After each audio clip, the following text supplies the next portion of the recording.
Welcome to the Terrible Podcast with your hosts from SteelersDepot.com, where you can find all your latest and greatest Steelers news. It's Dave Bryan and Alex Kozora, always lit, talking Steelers. And now, here's Dave and Alex.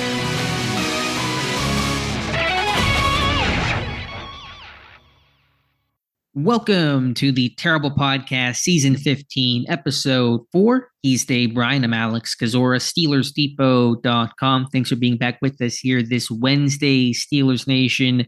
Pittsburgh coming off their first padded practice, day 5 on Tuesday. By the time people listen to this, day number 6 on Wednesday, getting off to its start, I'm sure. Dave and I are recording this episode Tuesday night around 8 p.m. Eastern Time. Since there is the morning practice, and I am at St. Vincent College for another day of training camp by the time Wednesday morning rolls around. So glad to be back here for our normal edition of the show. Got a bunch of news to talk about. Roman Wilson's injury, the state of the receiver room, overall camp vibe, some other topics as well. But Dave, you got to tell the people, we were talking about this before the recording the show, your tab system in Chrome is the most insane thing I've ever heard in my entire life. Yeah, I've got easily 100 tabs open right now, and I memorized the icons, the favicons that are in the tabs, and that's kind of how I know what's where to get back to where I need to be, kind of thing. And obviously, some of these I use more than others. And then if I start using one heavy, I move it up over to the left. It's one of the, I'm cursed and I'm gifted in the same breath. But luckily, I have a system. I try to create. I'm so obsessive compulsive that I try to create, patterns and systems for everything that I do in my life. I try to keep things very, very structured, but it's insane to do that. But that's what I do. It works as long as it works for you. Could not work for me, but just found that definitely different. But all right, Dave, let's get into the news here. We should. What's up with you? You're burning the candle at 3 ends right now, right? I think so. Yeah, this is the time of year where the days don't matter. The meals, I'm eating worse than usual, but camp's a lot of fun. It's a great time, and it really is the start of football being back. The OTAs are one thing, but you really enjoy camp, being out there at the environment at St. Vincent College. Had a bunch of people come up and say hello, and they read the site. They love the site, love the coverage, and so thank you to everyone who has stopped by and supported us this year and all years past. But Dave, let's get into the stories and news of the day. Unfortunately, we have to lead off with the injury aspect, always the downside to training camp, and Pittsburgh suffering really their first substantial injury to wide receiver Roman Wilson, the rookie third-round pick out of Michigan. Getting some updates on Wilson's status and prognosis since we recorded the special edition episode earlier on Tuesday. And the news is generally positive, but there's still some negativity to it, according to a bunch of different reports from ESPN's Jeremy Fowler, NFL Network's Ian Rappaport, and the Post-Gazette's Jerry Dulac. Ankle sprain for Wilson, week to week. Dulac says about 2 weeks. Rappaport says that Wilson should be back for week 1 of the regular season. And so it's not a incredibly severe or serious injury. Sounds like a sprain, no broken bone. That's good, but still the type of injury that, will probably keep Wilson out all of training camp, and then you're kind of trying to beat the clock to get into a preseason game and trying to catch up for the regular season. So what's your takeaway on the news of Wilson's injury and his apparent status? Yeah, not great, Bob. At its core, obviously you're thankful that this, that it sounds like this thing isn't season ending. But if indeed these reports hold true, and it's at least 2 weeks at a minimum, it seems like that would put him out for the first 2 preseason games, right? And you probably have, if indeed true, it would be hard pressed to see him again on the fields out there at St. Vincent College. Hopefully he's a quick healer when it comes to that. Ankle injuries can be sprains, and depending on the grade of the sprain, can obviously be tricky. And the worst thing overall is or it's the injury in and of itself. B, you got a rookie that you're dealing with here, and one that you were hoping to hit the ground running with at the start of the regular season, potentially even to maybe even battle to be that number 2 wide receiver. And anytime a young player, regardless of the position that he plays, especially a rookie, misses time during training camp and the preseason, it's hard to get that back. It's hard to get back on the moving train, like Mike Tomlin always likes to say. So now look, was I expecting Roman Wilson to have, a 60 catch season, in 2024? No, but you obviously you expected him to make contributions, and now you still got a lot of time here, so there's no reason to make long-term predictions here, but you do kind of wonder what's this going to do to him, at least at the start of the season, and how much will it delay, maybe more heavier usage of him on offense as you get into the season. And let's not forget too, this is a wide receiver room that, we've had a lot of questions about this off season, and you got 40 something days to evaluate it and maybe make some additions to it. But it's just sad that he's going to miss all this crucial time. That's the quick off the cuff analysis right there when it comes to him and this ankle injury. And that's the big point. It's such a tease because Wilson, after a quiet first day or two in terms of practice, really picked it up over the weekend. Thought Saturday, Sunday, he was coming on. Of course, they still weren't in pads and there'd be a long way to go in the evaluation, but that was starting the evaluation process. So that's now been curtailed, and you're going to have to try to pick things up again, probably post camp. The second preseason game is August 17th for him to get fully recovered, cleared, practice, be in conditioning, and feel comfortable playing. It's going to be awfully tough to get ready for that second preseason game. The third one is August 24th. Maybe you get back for that one and get some work in, but there's no guarantee even that is going to happen, even on the current timeline of 2 weeks. If that's accurate, if that shifts by a week or so, then really, no chance for Wilson to get work this summer, which is going to really push him behind. And you got to have the coaching staff's trust and confidence if you're not out there working and you're recovering. No fault of Wilson, obviously, but it's really going to hold you back. So back-to-back seasons, the Pittsburgh has had a rookie go down the first padded practice. Last year was Corey Trice Jr., a much more serious and season-ending injury, but this year, Roman Wilson, so unfortunate there because he was gaining some traction, getting some more reps, getting some first-team work, making some impressive plays, and now he's out for the moment. And then you go back to what they currently have, Calvin Austin, Van Jefferson, and to me, Dave, this receiver situation opposite Pickens is as muddied as it was at the beginning, and I don't know when and where and how the clarity is going to come. Yeah, I agree. And you miss all this timing working with the quarterbacks and them getting to know you. It'd be one thing if you're 2 or 3 years in the league and you've worked with the quarterback, but not only are you dealing with a rookie in him, you're dealing with, a whole new quarterback room.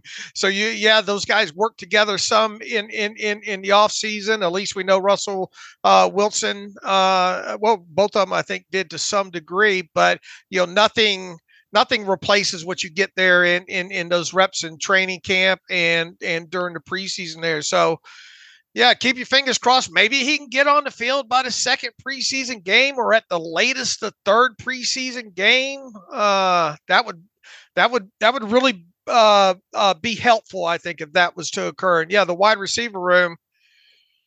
We've been talking about it all off season. Will they or won't they go out there and add somebody? And you see DJ Moore sign a new deal with the Chicago Bears after we recorded our podcast or our training camp episode podcast. And, you look at a guy like Brandon Ayuk, for sure he's going to want to try to top that money, and we know Cortland Sutton's probably not going anywhere with Denver, and it sure doesn't sound like DK Metcalf's going to go leave, be traded from the Seahawks. And, obviously you have to, I guess there's another wide receiver over there, and Deebo Samuel, depending on what happens with Ayuk. But just have had a sinking feeling, for several weeks now. And at first I was really kind of in the more, I kind of wonder if something like this would happen, them go out and get a bigger name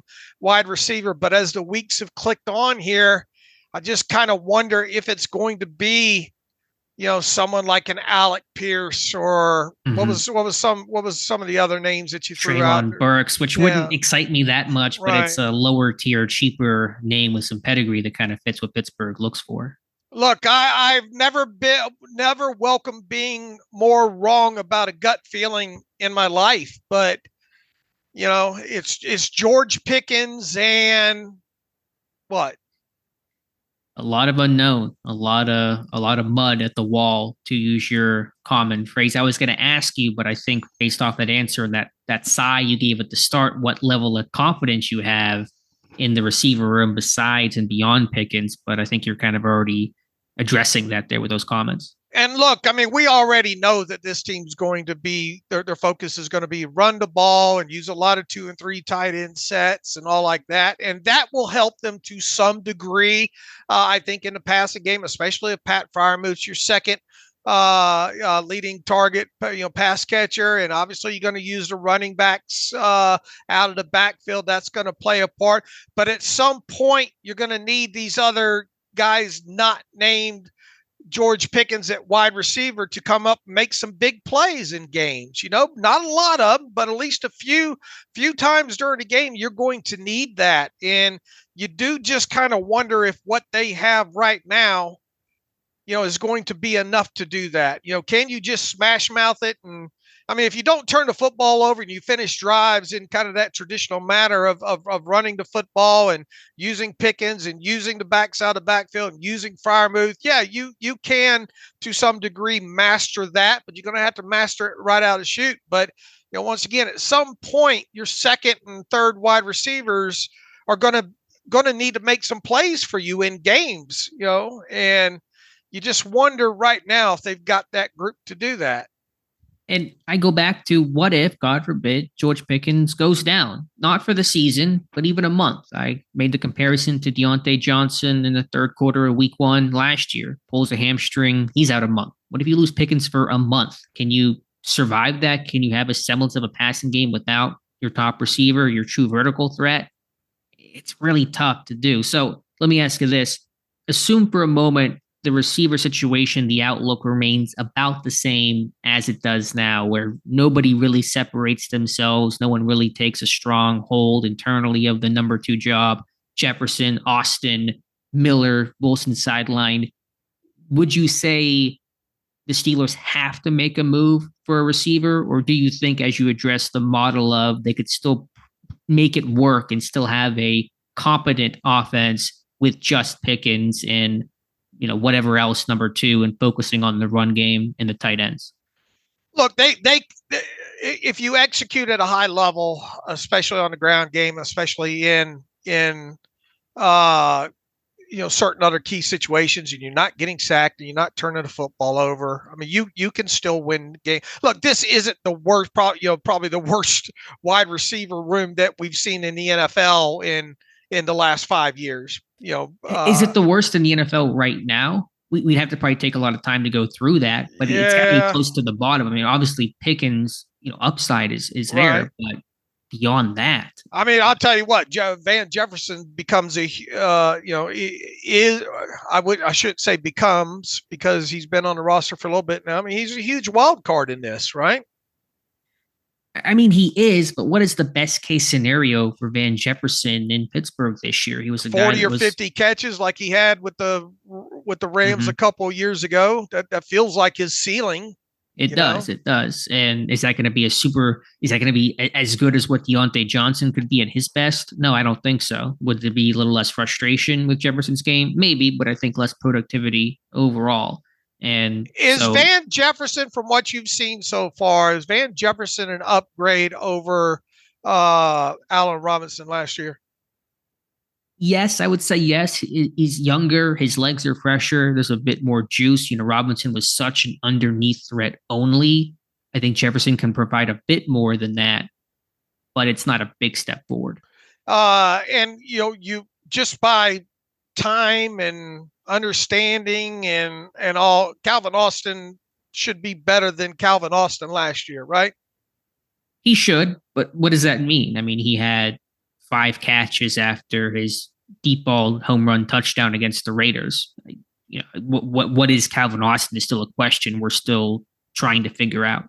Look, you can you win with this wide receiver group? The answer is yes, but it does feel like there's less room for. It feels like you're going to be in a lot of close games, you know, and you're going to have to be, you know, dead solid perfect with this running game out to shoot to help open some of that stuff up. I agree. To answer my question of would Pittsburgh have to make a move, I think have to is a touch strong, but the offense will feel incomplete without that receiver opposite. And I don't think it has to be IU. Great if it is, but if you can get an Alec Pierce or somebody equivalent, we'll have to scour depth charts and training camp reports to see what receivers may become available. But this offense, I think, I refer to the missing puzzle piece. Maybe it's not the central middle piece where the puzzle looks completely wrong if it's not there, but something closer to the edges where it's still off if you look at it. If you don't look at it for the moment, the puzzle looks okay, but once you look at it, you kind of can't unsee it. That's where I think Pittsburgh's at with needing that second true starter receiver to give you something on days where Pickens is totally taken away, coverage is rolled to him, or if he's out for a week or playing through injury or just, you know, need a guy on a play on a third down to convert to win the game, whatever the case is. This offense will feel incomplete unless someone either really steps up or they go make a move. You've talked about Alec Pierce quite a bit this offseason. How much does he move the needle in your opinion from what they have right now? Enough to answer that. It's not going to change. Pittsburgh does not become Super Bowl contenders because they were to make a move and trade a mid-round 2025 pick for Alec Pierce. But I think that meets the definition of somebody that can be a competent number 2, that you can rely upon enough, that can be a vertical threat as well in the moments where Pickens is not available for whatever reason, whether that's a game, a play, etc. So I talked to a Colts buddy today. I said, what are the odds that Pierce gets dealt if A.D. Mitchell, their second-round pick, has a good camp? He's impressed so far. And my Colts buddy said probably still not high odds. Colts likely to keep him and ensured good depth, but wouldn't rule out a trade. And I wouldn't rule out a trade either if the deal was good enough for Chris Ballard, the GM over there. Okay. All right. But look, we were in this same boat before Roman Wilson even hurt his ankle, you know. Sure, but at least you had Wilson as a new and maybe more exciting option that maybe could become a number 2 if things went really well. I'll tell you what, if I'm a defensive coordinator right now, there's one guy I'm not going to let beat me. It's 14. It's George Pickens. I'm going to do everything in my power to not let him change a game with one play. Now he's still going to get his. I mean, he's a good receiver. We've seen him make catches that, you know, several around the league can't make, but I'm not going there. You know, you can bet that I'm going to have my best corner try to follow him and give him some shell coverage over the top as much as possible, because that's one guy I'll take my chances maybe with stopping the run and Pat Freiermuth getting his, but I'm not going to let George Pickens beat me if I can help it. Sure. I think that's how every defense will approach Pittsburgh. I'm sure that's how Atlanta will game plan things out of the chute. I have seen Pickens move around more this year. He's gotten a fair amount of slot work, and so that's good as he becomes more comfortable. His route tree opens up. We saw progression from his rookie year to his sophomore year. Hopefully that continues. That will open up his route tree so he's not just an outside receiver where you could leverage, you know, inside leverage on the corner and really just allow Pickens to run either the go route or the comeback and take away any in-breaking route. So versatility will help open up Pickens, but still defenses, if they want to take him away, they'll be able to, by and large, take him away. Mm-hmm. So what do you think? Is it internally, is it just that Jefferson and Austin have to just go gangbusters during camp, or is there something? I guess my question is, what do they have to do to soothe the concern at wide receiver right now? Well, I mean, with what, you know, outside of going outside, I mean, it just feels like Jefferson and Austin are going to have to be more than what we think they might be.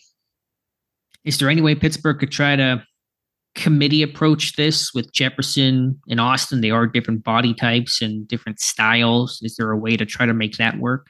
Sure. I think you can situationally put those guys out there, even just as a second wide receiver, if you're only going to have two on the field.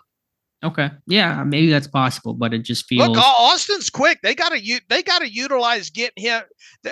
Here, what was one of the main things about Austin coming out of college? It was that explosive play ability. It was to get the football in his hands in open grass.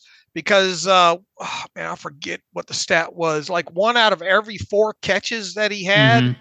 I think at Memphis was an explosive play. Now we're talking, college versus the NFL and all like that, but we saw him last year get over the top on one, and that's the kind of stuff that you've got to be able to do. You got to be able to get the football in his, and because he is slight too, it's going to rely on him getting a little bit of separation, and quarterbacks are going to have to hit him in stride, even if it's 7-yard slant. You've got to scheme him open, and you got to get the ball to him in open grass. If you do that, then you have a chance of him, piling up some explosive plays.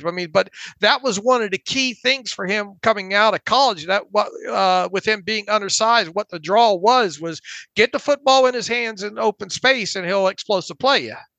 I get that, and that's good. And Pittsburgh should do that whenever Austin is on the field. But it is hard to dedicate much of your game plan to getting your number 2, lower tier receiver open. So much of your game plan is focused on how do you get Pickens open, because as you said, defenses will be concentrating on him and trying to take him away. How do you get Freiermuth open? How do you get the run game going? So I just don't know how much time you dedicate to getting Austin open. In college, you did, because he was your best guy at Memphis, but in the NFL, do you want to spend a lot of calories on scheming up Calvin Austin? And you're not going to do it running those curls to him and sure. and comebacks and 4-yard outs, right? You're going to have to work him towards the middle of the field type situations. Yeah, the good news is he's not, to me, like a gadget guy. He can be a true and blue receiver. He was in college. He can be an accomplished route runner who can create separation. If you can do that, you don't have to scheme a guy open that can create his own space and separation. But I'm still searching to learn more about him, because his rookie year was wiped out, and last year not seeing a lot of action once Deontay came back, and at Canada, the quarterback situation, the pass game, all those things that we've talked about. But I still see a guy that has a very small catch radius, and that's a big problem to me. He's a small guy in general, but his catch radius is equally as small. If the ball is not really put right on him, he struggles to adjust and be able to make those contested grabs. I've seen it in training camp on a couple occasions so far in 7 shots. One against Dante Jackson that Jackson broke up, an end zone throw from Fields, and was a little high. Austin jumped, couldn't finish the play, had to adjust to it, but I'm just not seeing a lot outside the 1 and the 9. And if the quarterback has to put the ball on him perfectly each time, you really reduce that margin of error. And I just don't know if Austin's going to be that consistent target because of some of those problems. All right. Van Jefferson's best trait from what you've seen so far? I don't know if there's one particular standout trait. He's got some size. I think it's kind of an all-around skill set where it's a little bit of, I don't want to say speed. He can move a little bit, again, more than Robinson. There's some size, there's versatility. He knows the Arthur Smith system. I think the value in Jefferson, from what I've seen so far, is kind of just an all-around game where it's a jack of all trades, master of none. There's no standout trait, but there is, I guess, no giant deficiency. He's not a super great route runner, but it's probably good enough with his body and his kind of catch radius and hands and physicality. So he's a guy that can at least give you respectable snaps. All right. Well, hopefully, once again, circling it back to Roman Wilson, hopefully he can get back before the preseason's over, get worked in. So it gives you another guy that at least in certain packages, maybe you can work him in early and get some early season mileage out of him as well. Especially, look, we saw in college, he was able to work the middle of the field fairly well and worked well out of the slot, especially when free release type situation. He's not going to get to work on any of that right now either, because one of the things that we said was that I was looking forward to in training camp here when it came to you watching Roman Wilson was, man, I can't wait to see these one-on-one battles where, he gets that work off the line with somebody right on him. And now he's not even going to be able to work on that for the next couple of weeks at a minimum, it sounds like. Right. There were some things he had to work on. To me, I don't want to say he was raw, but there were things that he had to refine in his game. He had to get stronger, had to work his hands better, work off a press better. And now he's got to just work on getting healthy. And when is the first time we'll catch a pass from Russell Wilson in the summer that didn't come after practice and training camp like it did the first couple of days? He's, yet to catch a pass because Russell's been out. So when is the first Wilson to Wilson connection going to happen? Is it going to happen in week 1 in Atlanta or in the regular season? We're kind of trending towards that right now.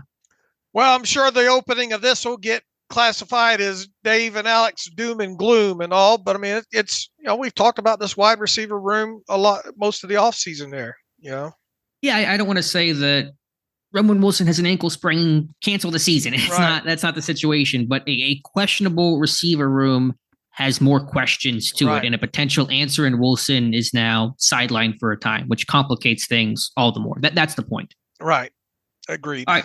Let's talk more injuries and more Wilson injuries with Russell Wilson, who remains limited. He's been working his way up. He got his first team reps during training camp on Tuesday, just 2, both handoffs. Has yet to throw in a pass in a team period as a Pittsburgh Steeler in training camp. He did work in 7-on-7s. I didn't watch it personally, but sounded like he looked okay. It is 7-on-7s. The quarterback and offense should look good in those moments, but still baby steps and should continue to work his way back into the fold as the week goes on. So Justin Fields on Tuesday, Dave, I think had his best practice. Good. I put up some of the numbers. He was 7-7, 63 yards, 1 touchdown, no picks, a touchdown on a read option and 7 shots, and then later a read option where he kept the ball and ran for about 20 yards. So his best practice from a consistency, accuracy, placement, efficiency standpoint. Didn't hit the home run ball that he did earlier in camp. That's really impressive. But to me, his best day because he was just really well-rounded and smart and did the little things well. Good. That's good to hear, especially first day in pads. And, maybe this is a blessing of sorts for him to get all this work early on in training camp here. So you just hope that this continues with him. I tell you what, I've seen a couple of those clips with him on the read options and those keepers and all like that. And we've said this several times. You've got to figure out ways if he winds up not being the starter, you still got to find a way to get him on the field in certain situations, because that guy's tough to defend. You can put some defenses in conflict, and especially if you're running the ball well inside at times, man, you could. It becomes a cheat code when you got a guy with that athleticism, because it eventually ties up one person on the defense that way. So, something the Steelers really haven't had in numerous years is a pure athletic weapon like this at the quarterback position. And man, he can fly, dude. I mean, he can, we've seen it already with the Bears. I mean, some of his, his highlight film is littered with, making one guy miss and triple explosive play. That's how you win ball games too. Not only the explosive plays, but man, you throw up a triple explosive play in a game, that those things matter big time. And he can pass out of any concept too. And defenses can't just hone in. It's not a Taysom Hill where it's a high probability of a run. He occasionally throws, but Fields, can be a legitimate quarterback when he needs to. So there's a lot of concern, a lot of headaches that defenses will have to have game planning. And I can almost guarantee you, I was confident heading into camp that Pittsburgh would use Fields in some sort of specialty package, short yardage, goal to go type stuff.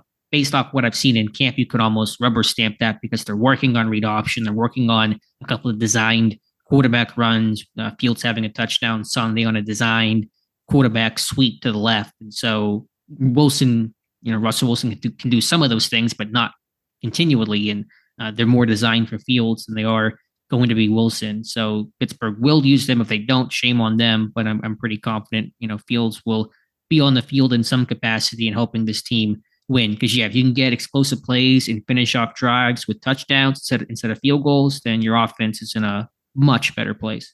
Obviously, you would have liked to have seen more Russell Wilson to this point, but the quarterback room in general, where are you at on the quarterback room through 5 training camp practices? I mean, it's still learning, obviously.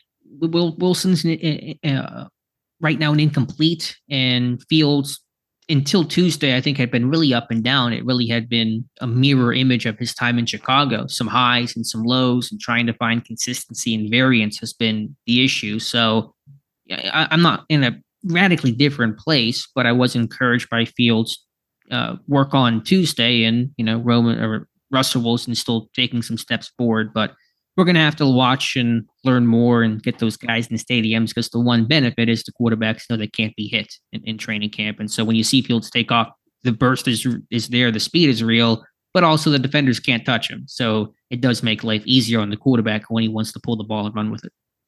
By Friday Night Lights, do you think we'll be full bore Russell Wilson? I thought we'd see a lot more out of him on Tuesday.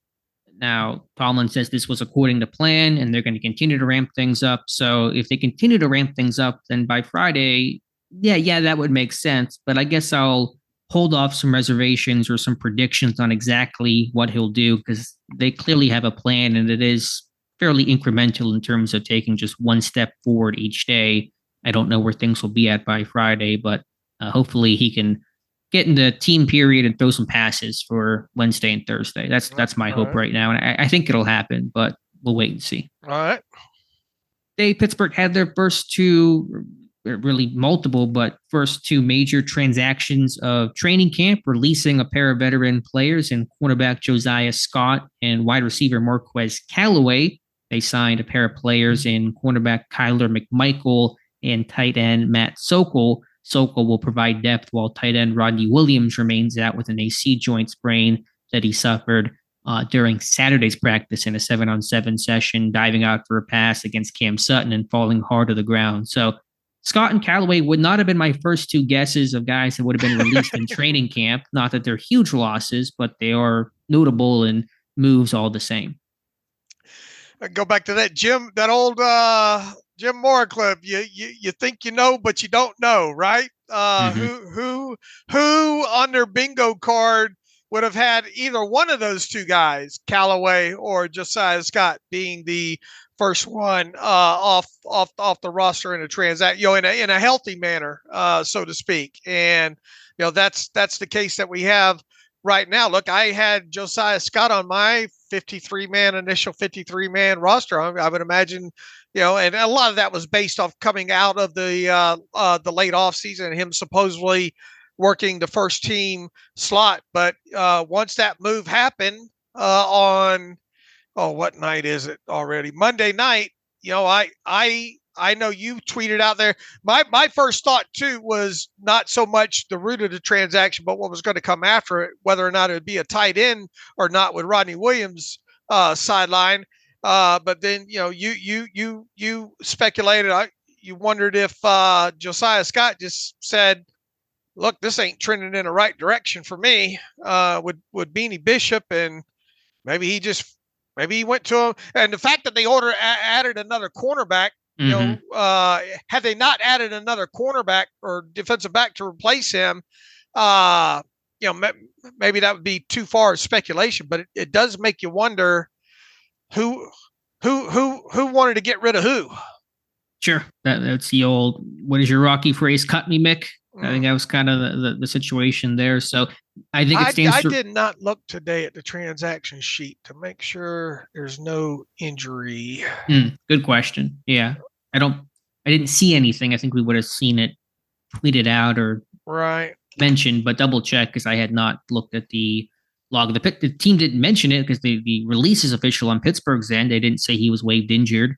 I don't know if they would be missed that in a team website press release. Well, I mean, sometimes that they don't mention waived injured in there. Sure. So, I'm just doing this as a fail-safe check. I'm not expecting to find anything here. Let me see if I can pull up the transactions today. While you do that, it is funny because because I saw a 42 out there, a 42 defensive jersey, and I went either the reporting on Scott was wrong or somebody new was added. I alerted you guys and said if there's a 42, I think they signed somebody else. And then I was in the mode of, okay, who did they cut? And I'm writing down a list of numbers. Okay, is it Jacob Copeland? Is it Jonathan? Like all the backups, Jonathan Marshall. Okay, found those guys, and I didn't even get to the point to even think about a Callaway before the team actually announced it. So again, I would have guessed a dozen players had been cut, but maybe Callaway, I don't know if he asked for it, but I'm sure he kind of maybe saw the writing on the wall that the receiver room was crowded. He wasn't getting a bunch of reps. But as you've said, with Roman Wilson injured, Callaway may be back in the Pittsburgh and Latrobe for Wednesday. Yeah, you never know. It looks like those were just flat out terminations of vested veterans. Okay, so healthy is Scott and Callaway. And yeah, I think because he was, like you said, reportedly running first team in the spring, and then really to me was running third team. It was a little hard to tell second, third team with the mixing and matching with Braylon Arnold also getting slot reps. But I would have, I think Scott you could call running third team behind Arnold as well. And if you're doing that as a vet, you're not making a team. Just in the case of misery loves company, did you have Josiah Scott on your 53? I was going to say that, yeah, I'm pretty sure I did too. I'll double check, but I think we're both rowing the same sinking boat on Josiah. Scott, do you have Bishop on your 53? Yes. Okay, I think I did too. So we can still say that. And Bishop has been the front runner as the slot corner. And with Scott's release, not that Bishop's name is in pen yet, far from it, but his stock continues to rise and his odds of making the team continue to increase. Another added fact to this wide receiver thing is, what if this? I mean, we got a long way to go, but what if this is something where Roman Wilson's not ready by week 1? What does that do to your roster construction? You think you'd have to place him on IR, or do you think they'd have to just have an extra receiver added? Might have to carry an extra one. Possible. We'll just have to wait and see and what his timetable is, and hopefully we can see him in the final preseason game, because if we don't, we'll really be guessing about his health. If we see him out there in the finale, then you can reasonably assume he's healthy and that won't be a concern. But if he doesn't make it back for the finale on 25 or 24 days from now, then it's going to kind of be just one unknown for us to consider. Well, all right. And the hope is that, it sounds like Rodney Williams is going to be sidelined a little bit here.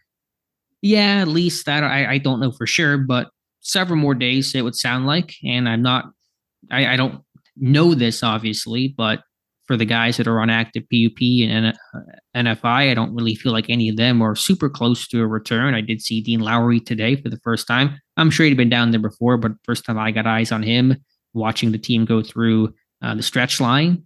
He looked okay, but wasn't doing anything other than that I saw. Cordero Patterson has done some light work on the side, but very light work. And I think he's still going to be a week or two at least away, and no idea on Cole Holcomb. I've yet to even seen him. Again, he's probably there. I just have not gotten eyes on Cole Holcomb. Okay. I think it's his birthday today, by the way. All right. And the thing about Cordell Patterson is, even if you're not expecting a heavy usage of him as a wide receiver, even though that's what he was drafted at, but he's not even on the field yet. Yeah, right. And I want to get him some kick return work under these new rules. And I don't know when that's going to happen. It's going to be hard to get back for the first preseason game, which is only, just over a week away. And hopefully he's just back for a preseason game. Gloom, despair, and agony on me. Oh, yeah, that's probably what this sounds like, doesn't it? Yeah, it wasn't intended to be this tired, negative. I'm tired. First day in pads, a little rain today. Got an injury to a rookie wide receiver and already questionable wide receiver room, and here we are.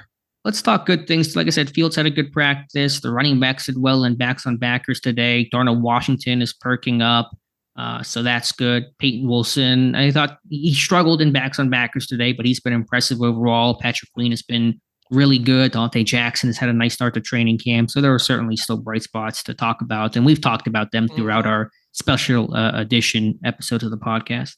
Look, is this one of the better running back rooms in the NFL?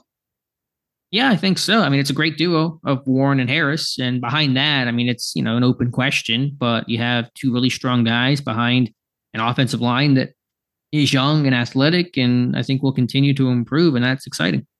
What do you think about the tight end group right now?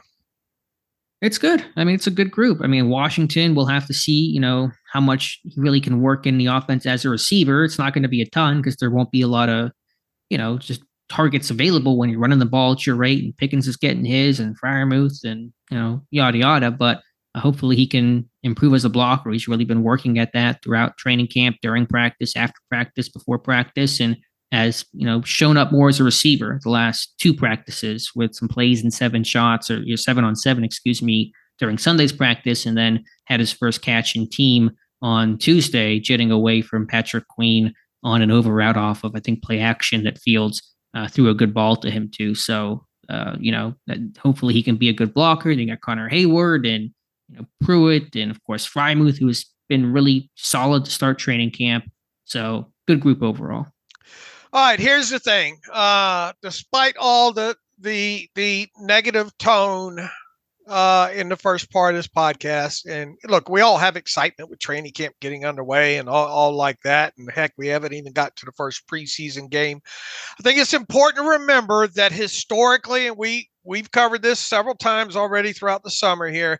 Historically, this team ends up with players on their 53-man roster that were not with the team at the end of mandatory minicamp, and sometimes a week or so or 2 weeks even into training camp even, right? I mean, when was Quan Alexander signed? When was August 1st? It was right around start of August last year. Yeah, and then, obviously in the past, this team is either added via the waiver wire or traded right up until the last part of the season. So, look, Omar, they know what's going on with this roster right now. And, they might not be the exact answers that people want in the form of certain players, but I have certainty in my mind, in my gut right now, that there are going to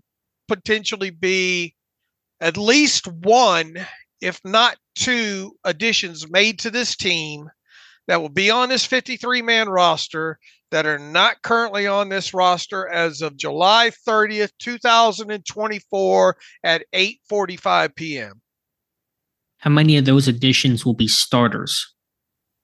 That's a different. That's a different. I'll say one. Yeah, I could go with that. Yeah. And I think I'm obviously thinking receiver here. I'm not sure if you're thinking the same or just kind of guessing that of the couple they might make, the one can capture a starting role early on in the year. Right. Look, and to reiterate, this team has a lot of flexibility, both in the cash and the cap department, to do pretty much anything that they want to do.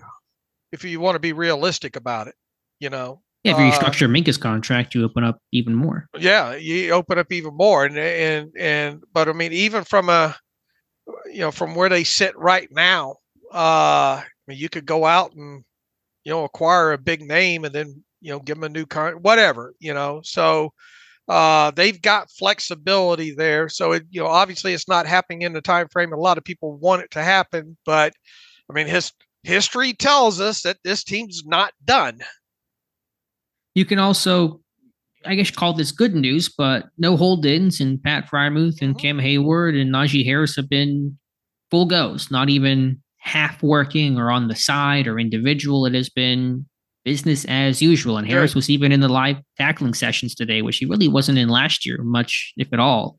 This year, in this padded practice, he was actively involved, going to the ground. Didn't have a ton of carries, but a couple. And so they're getting him warmed up here, probably as to get used to new quarterbacks and new offense and any minor schematic changes in technique he needs to adjust to.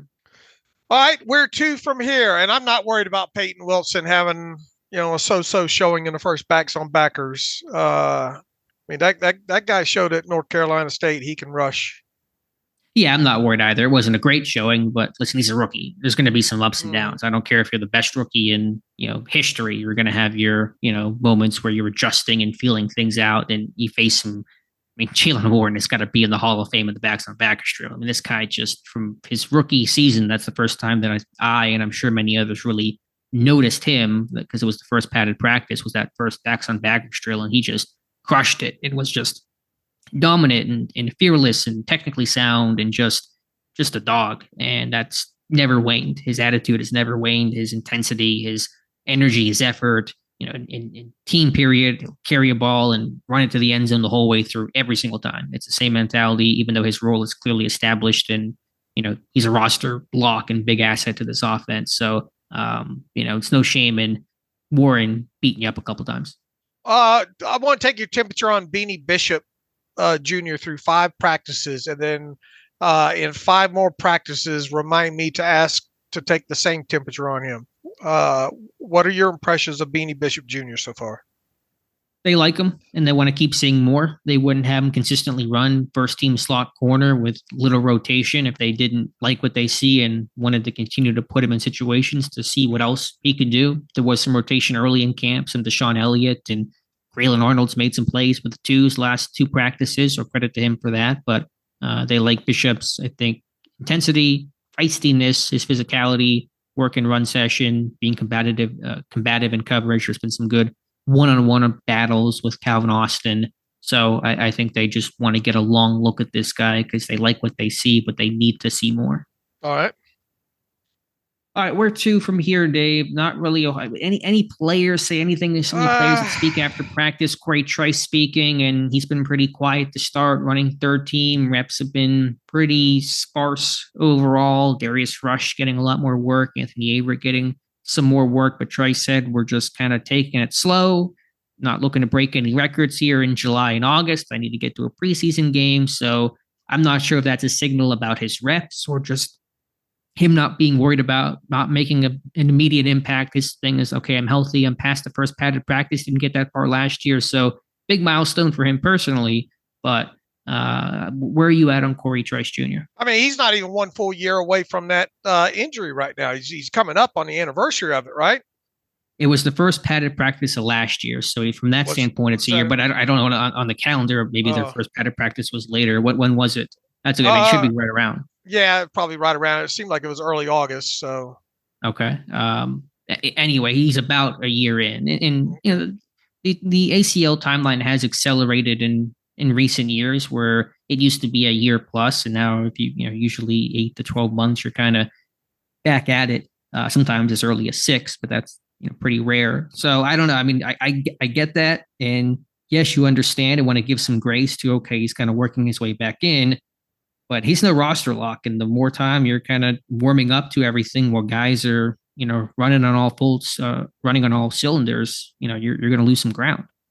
Yeah, I'm definitely going to pay attention to him in that first preseason game, especially when he's out there on special teams, because he's going to have to play gunner and jammer probably to make this team on top of showing that he's got enough to be a backup cornerback. Sure. That's going to be, I think, a must. And one of those underrated position battles no one talks about, but the 2 open gunner spots are going to be huge for guys to capture spots on the 53, whether it's him, Ryan Watts, Rush, Des Fitzpatrick, somebody else. August 1st last year was the day he tore his ACL. So it is, you're right, by the time people listen to this, 1 day shy of 1 year. Look, I'm not going to have more of a formed opinion on some of these guys until I see them in that first preseason game. It's just the nature of the beast of me not going out there and having to play Twitter video sleuth, and try to piece things together along with your great diaries and all like that. But I start getting a good sense of what this roster looks like, by the end of that second preseason game. I know the answer to this is going to be everyone or your classic Dave Bryan, yes. But tell me one name, 5 practices in that you really want to see in that first preseason game on August 9th. I'll give you 2. Okay. Peyton Wilson, I cannot wait to see him, and Beanie Bishop. Now, I and really those 2 have been high on my list all off season here. Really excited to see both those guys, especially in a first preseason game where guys like that are probably going to get, pretty good significant burn. Mm-hmm. I agree. I think those are high on my list as well, if not at the top like yours. Give me one offensive player, and assuming Roman Wilson does not play, because I doubt he will based on the initial reports? I'd go with Troy Fautano easily. Yeah, I just want to see, especially if he's forced to play on the right side, see how that goes. Yeah, and he will. He'll play on right side for sure. And then it'd be obviously easy to add Zach Frazier into that. But I got a better sense of who Zach Frazier is, I think, at this point. Being as he played, I've watched a lot of those snaps at West Virginia. Watched a lot of Fautano, obviously, since he was drafted. But most of my film work on Fautano came after he was drafted, as opposed to before. So I'm short on the Fautano tape, a lot shorter on the Fautano tape than I am on the Zach Frazier tape. And obviously, if he's going to switch sides, you want to see what that looks like. So I think it's easy to circle those two early draft picks as guys to watch in that first preseason game for me. And Fautano's had a nice start to camp. He had some good reps against TJ Watt today in one-on-ones and got the occasional first team right tackle reps. So nice job for him, but I'm certainly excited and anxious to learn and watch more about his game and his growth and him battling for a starting spot week 1. Also want to just shout out Nate Herbig at center. Didn't get to see that last year. He got hurt in that, I think, right before the first preseason game or in the first preseason game. And so he's had a nice camp. The snaps have been clean. He's done good in one-on-ones. He's got size. He can run block. Frazier can certainly still win the job, but Herbig is not going to just hand this job to him and lay down and become the backup. Right. This is Frazier's job at some point. It's just how soon. Right. And I don't want to guarantee it will be week 1. I think Herbig's putting up a good fight. Okay. All right. Madden ratings. We're not going to spend too much time on this, but George Pickens upset about his 83 overall. Dave, I know you're on the sticks all the time and finding all the glitch plays and everything, right? So what's your reaction to George Pickens' reaction about his low Madden rating? You mean the Atari 2600 sticks? Yeah, they make Madden for the Atari still, right? I don't. You got me, brother. Look, my reaction is I get a kick out of all these reactions. I don't have, but I don't play the game, so it's hard for me to comment on that. I was out walking to school both uphill both ways in the snow and to work both ways. Once I got out of Atari 2600 at the age of like 12 or 13, the video game times were pretty much over. My entertainment was playing pinball and shooting some pool. Trying to hustle some money. So what's the last video game you played, even if you just played it for 10 minutes? Somebody made you sit down and play it for just to try it. Oh, I mean, I can't even remember anything like related to Nintendo or anything like even that. Even a computer Alex. game, even not even a computer game. Oh man, I can't even remember, Alex. I just got out of game playing mode. Yeah. And trust me, when I was a kid, up until like 12, heck, I remember when we had a Pong set, and my God. I thought that was the best thing, and then Atari come along and, you had those games and, obviously played Galaga and Space Invaders and Asteroids in the arcades and Track and Field and Pac-Man and Centipede. You know what? I guess the last game that I played was what's the golf game that they have in the bars or whatnot with the ball on it and all. I'm forgetting what they called that golf game there that was so popular for all those years. What is your reaction to? I didn't do very well in that segment, other than to say that I get entertainment out of people and the reactions to these Madden ratings. So you've never played Madden even for a second? If I have, I don't remember. If I did, it was very early on. We gotta do a YouTube video. Dave Bryan plays Madden just to see how you do. I would like to, because I like the the ability to choose the plays and all like that. And back when I played video games, you just controlled the guy with the joystick. That was it. Push the button to pass. That kind of stuff there. So I can't even remember the last time if I've even played Madden before. Here's what we're gonna do. I'm gonna buy you. You gotta remember, PlayStation. I'm 50. I'm 56 years old, man. You know? Earth cooling, all that stuff. Here's what we're gonna do. We're gonna get you a PlayStation 2, which I know is old school. We're gonna get you a PlayStation 2. We're gonna pick up a copy of NFL Head Coach 2009, the second one that came out. It's a NFL sim.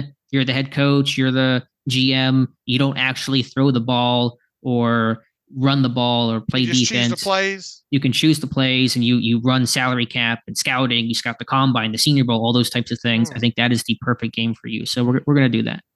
I'd much rather watch all 22. All right, fair enough. Anyway, to wrap up this segment, that I know. What is your reaction? Yeah, it seems low. 83 overall, 33rd best receiver in football. There's a bunch of great receivers. Obviously, it's a deep position. It always is. So I get Pickens' frustration there. Use that as motivation to have a great year. Like Pickens should have all the motivation in the world. And Madden is low on the list of motivators, obviously, but his motivation should be watching all these receivers get paid. And there's probably more to come. It sounds like CeeDee Lamb is close to a deal with Dallas, which will probably make him the second highest paid receiver in football behind Justin Jefferson. Jamar Chase will get paid probably before week 1. We just saw DJ Moore get paid. Ayuk will get a deal somewhere, somehow, at some point. T. Higgins next year getting paid. So George Pickens should, anytime he feels like he's going to get mad and blow up and do something dumb, he's got to just remember the numbers, 30 million. Like if he can have a great season, he can make 30 million per year this time next summer. That's going to be his eyes on the prize. I tell you, a lot of these players do take their ratings personal, don't they? Hey, if you were getting graded in a rating on you, I mean, I get it. I'd probably take it some way too. All right, what would our scores in Madden be for podcasters based on this episode? Low, very low, at least for myself, because I'm a little tired. I hate getting rained on, but I'm a big baby about that kind of stuff, and it's going to rain throughout the week. You got to remember, I have a lot of lost years in there too, due to illicit things. So I may have played some of this before, and just don't. There's a lot of time missing from my memory.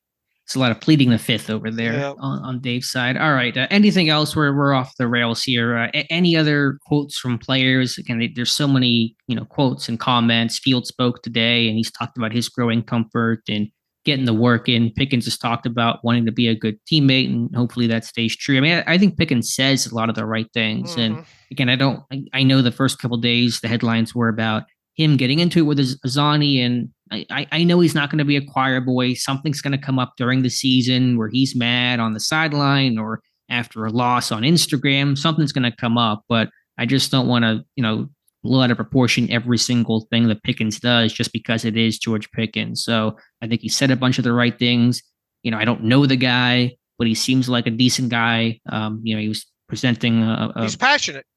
He's passionate, and there's a line to walk, and he's got to mature and grow up, and he's still young overall, but this is the year I think he really has to show that he can be mature because he's a third-year player. He's a veteran in that receiver room. Crazy as that is to say, him and Calvin Austin are the longest tenured receivers on this roster right now, and so they're going to have to act like it. So it is such a big year for Pickens in so many ways.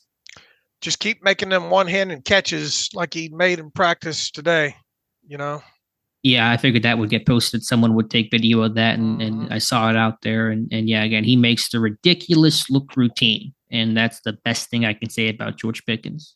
All right, shall we get to some reader emails and what? Yeah, let's get to some emails and close out today's show. All right, there we go. Let's start with Lenny Barsikowski. Alex, could you describe the deer you almost hit? How big was the buck?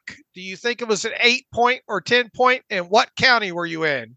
Oh my goodness. Someone's going to get a gun out there and try to find this thing. I don't know. It's a giant deer, larger than me, I think larger than my car. I saw it. I was scared, hit the brakes. It ran past. We're all good. But it was, the state bird in PA is the deer. I mean, they are everywhere this time of year.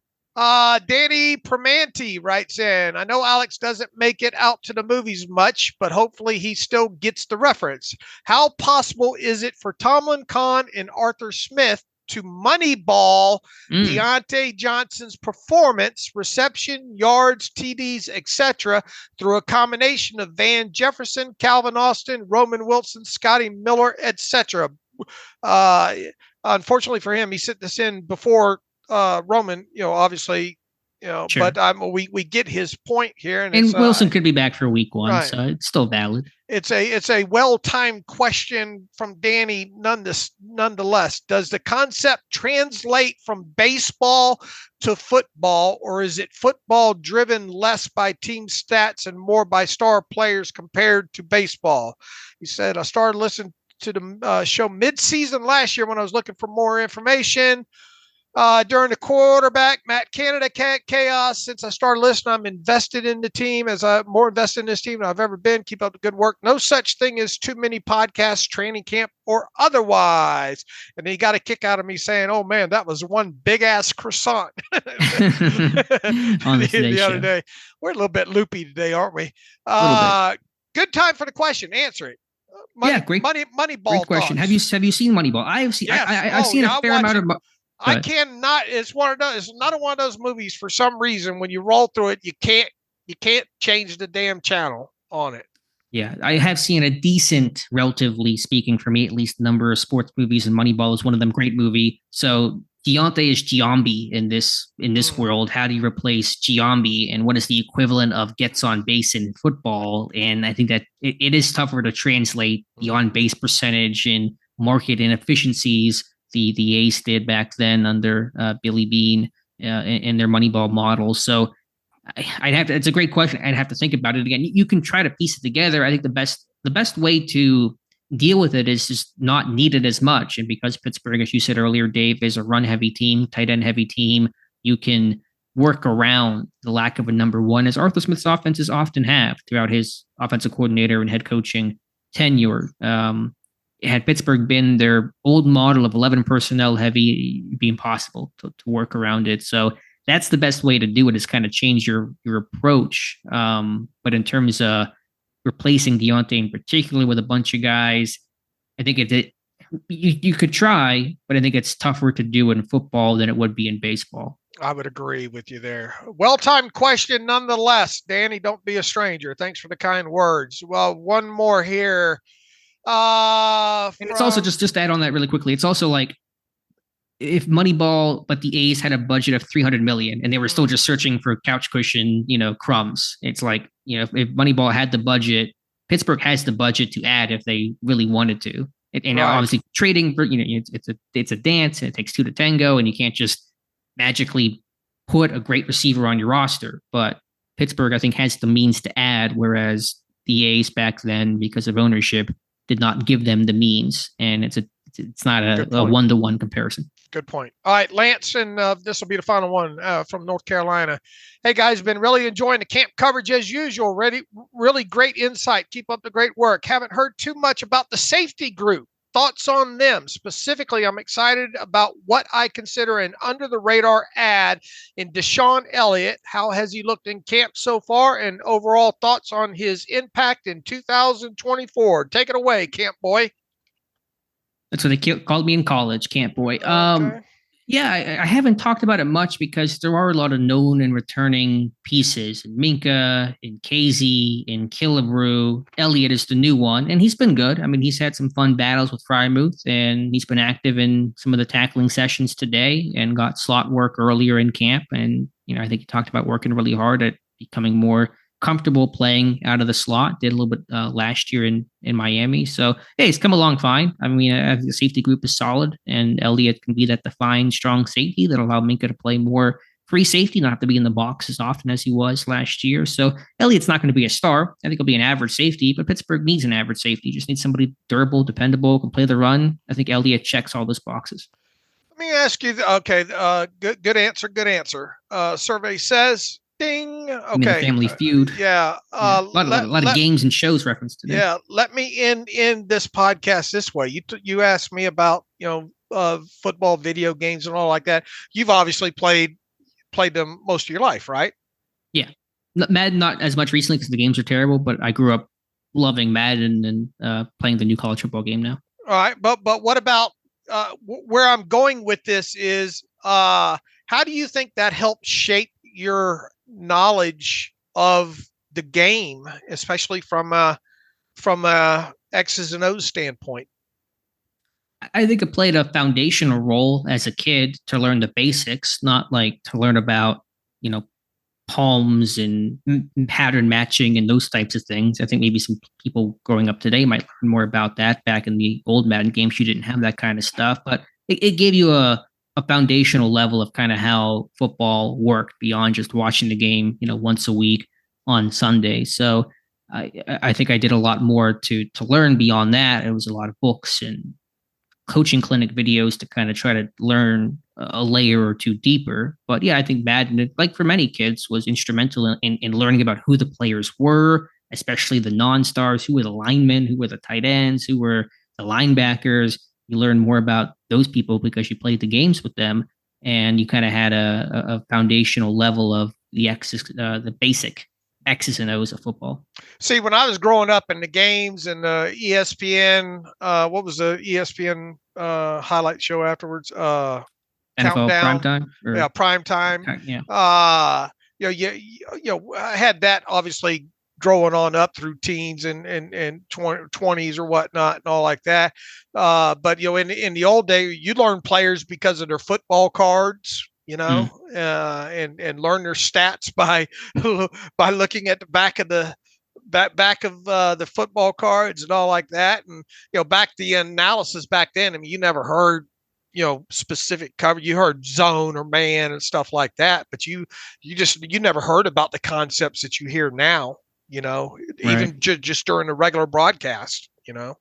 Yeah, no, it has changed, but there was still John Madden was so instrumental to so many people to kind of learn the game of football in a entertaining way, and it's evolved from there. And I think for me, it just was also my football nerdiness because I love franchise mode. I loved storylines of leading a team and building a team and a roster in the draft. And I remember signing Trung candidate to my Steelers roster one time mid-season and turned him into my starting running back. And storyline of this veteran who's about to retire comes out and becomes my starting running back. So my football nerdiness, I think, certainly was born out of video games and Madden. All right, no more questions, Your Honor. Thanks for taking a trip down memory lane with Dave and Alex on this show. I'm not thinking we're going to get high ratings on this one, Alex. Tell us what you think of this show. Rank this specific episode on a scale of 1 to 10, with 10 being the best episode you ever heard. I don't think we're going to get many of those, but let's have a little bit of fun with it. Okay, you and I will be back. Let's see, today's Tuesday, Wednesday evening, wrapping up practice number 6 of training camp for the Pittsburgh Steelers. And we'll get that up as soon as Alex gets back and gets his daily diary report up on the site and all. So until then, you can follow me on Twitter /X at Steelers Depot. Follow Alex at Alex_Kozora. Follow the show at Terrible Podcast. Email the show, theterriblepodcast@gmail.com. If you like what we do and want to donate to the cause, SteelersDepot.com. Hit the donate button. Also, if you'd like an ad-free version of the site, SteelersDepot.com. Hit the ad-free button. So until Wednesday evening, as always, thanks for listening to the Terrible Podcast with Dave and Alex.